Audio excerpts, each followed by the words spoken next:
Good morning.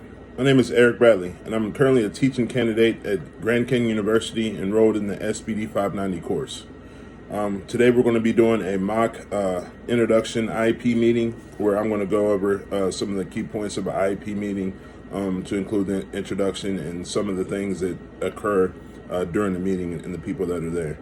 So we're going to start with the introductions.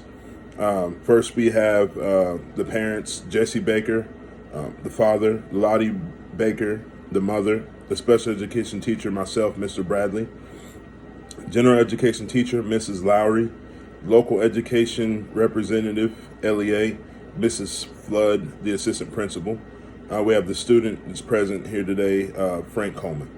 So I'm going to go over some of the roles of the people who attend IEP meetings. So for the parent guardian, their role is kind of to be there and provide valuable knowledge about the child's strengths, struggles, and goals. They also can describe what is and what isn't working just from a different perspective because they have more access to the student. The general education teacher, their role is to kind of provide some feedback on how the student is actually doing in the general education curriculum. The special education teacher offers input on what the child needs to thrive in the general education classroom. Suggestions may include how to modify instruction or offer accommodations for the child's needs. The LEA, the school district rep, has to be there present because they can speak for the district, meaning they can approve special education resources for the child, and that person is actually qualified to supervise the special education instruction for the student. Also present in IEP meetings, you'll have experts who can decipher test results, who are qualified to share those results with the people that are present at the IEP meeting. The student, they definitely are a part of the IEP meeting. And in some cases, you'll have a translator present, just to also to kind of help bridge any gap or overcome any challenges that may exist with understanding each other's dialogue. There may be some language barriers present. So what we're going to do for this video is we're going to go over some of the information about this student. Again, the student's name is Frank Coleman. He's a 10th grade student currently in an SED self-contained setting. So starting off, you'll go to the reason for the meeting. And this particular meeting is an annual review, something that happens every year where the team gets together and this goes over information concerning the student's IEP, what's working, what's not. You may have to kind of alleviate some of the modifications or add additional modifications and accommodations. So for this particular student, the parents have expressed some concerns initially that they wanted to be documented. The parents wants to continue to see improvements in Frank's behaviors and would like to see him maintain focus for longer periods of time. And before, let me back up to a point before we get into the parent concerns. Before you go into the IEP meeting, you do kind of want to establish a decorum, kind of how everybody should conduct themselves during the meeting. So you may want to mention the fact that one person only talking at a time. Wait till the person completes their thought or statement before you interject, just so you can understand that respect is going to be required in order for the meeting to be effective, and so we can bring the resources to the student ultimately that they need to have the best academic experience. So after the parent concerns, we'll go to the PLAF, which is the present level of present levels, basically how the student is doing and what they're actually working toward their goals in the classroom. So for this particular student, we have 2 academic goals and 1 functional goal. So the first goal is, we'll go over the PLAF, kind of what's taking place. So Frank has been identified as reading on an average level, and while Frank can read simple sentences and basic paragraphs, he may struggle to comprehend what he has read.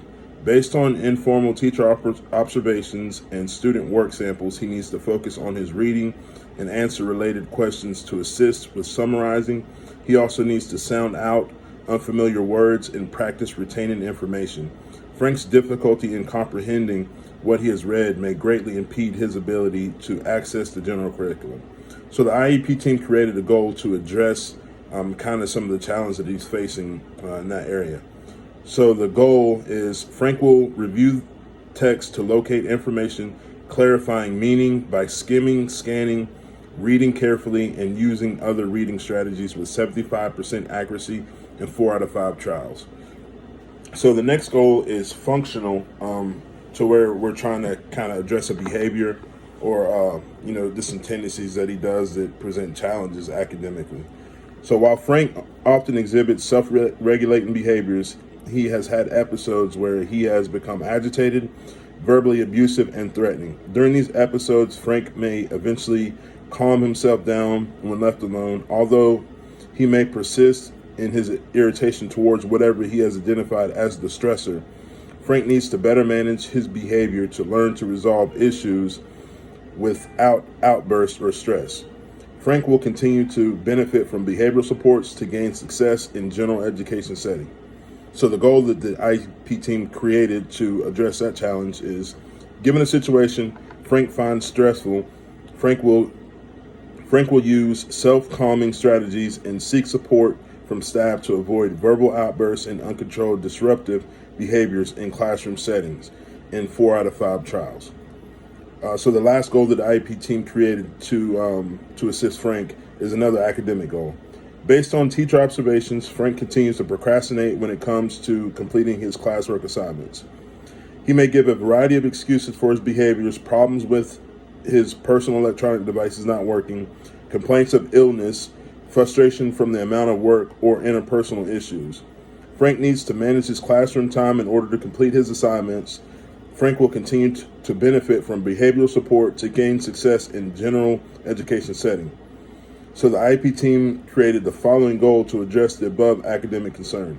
When given an assignment, Frank will complete the assignment and turn it into his teacher in 4 out of 5 of the trials. And the way that we're going to track the progress toward these goals is Frank's progress towards his IEP goals will be monitored through formal and informal teacher observations, progress reports, and report cards. His special education teacher and his general education teacher will collectively record and monitor the progression toward IEP goals. And that progression and that monitoring will be communicated to the parents. And that'll be made known during the meeting that whatever we establish, whether it's bi-weekly, weekly, daily phone calls, whatever it may be, that his progression will be communicated on a regular basis. So after we go through the goals and the plat, we'll move to the accommodations and modifications. So at this time, the IEP team decided that extended time for assignments up to 30 minutes beyond the standard time, testing in a separate setting to include small group, less than 14 students. So these are the accommodation modifications that will help Frank access the general education curriculum or even the special education curriculum. Just give him some extra time to kind of decipher and work through the problems so he doesn't feel constrained within the time allowed, and it doesn't cause any challenges to him being successful.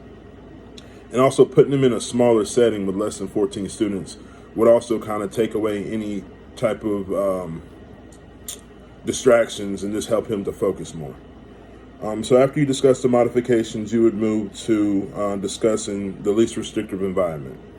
So the IEP team discussed and selected the resource setting. The resource setting would actually give Frank access to a special education teacher in a smaller class size. So then you're still talking about maybe less than 14 students, where he could have direct access to a teacher that she could address, or she or he could address any of the academic questions that he may have, to where they wouldn't be able to do so in a larger class size. And the reason we still want to have him have access to the SED classroom is just so he can continue to get the social and emotional support from the SED teacher that can equip him with coping strategies and different skills to self-regulate when he's out in the general education courses. So we're going to select that he stays in a resource setting between 40% and 79% of the day with his non-disabled peers. So after that's discussed, you'll move into the prior written notice, address any additional concerns that's had by either any of the team members present, the teachers, the assistant principal, the parents, anything that wasn't addressed during the meeting, you would kind of address it there, and then you would move on to the signature page. So kind of ending this video, we want to explain how I would listen and address needs of the family or other stakeholders throughout the meeting. And the key takeaway to maintaining a sound or effective IEP meeting is just to allow everybody opportunities to speak without being interrupted. You don't want anybody to feel like they're being cut off or their voice or their concerns aren't being addressed. So as long as you can address those things within some type of order, and everybody remain professional as it would allow, then you should have a successful IEP meeting, and the students should receive the support and resources that will ultimately help them become successful within the classroom. Thank you.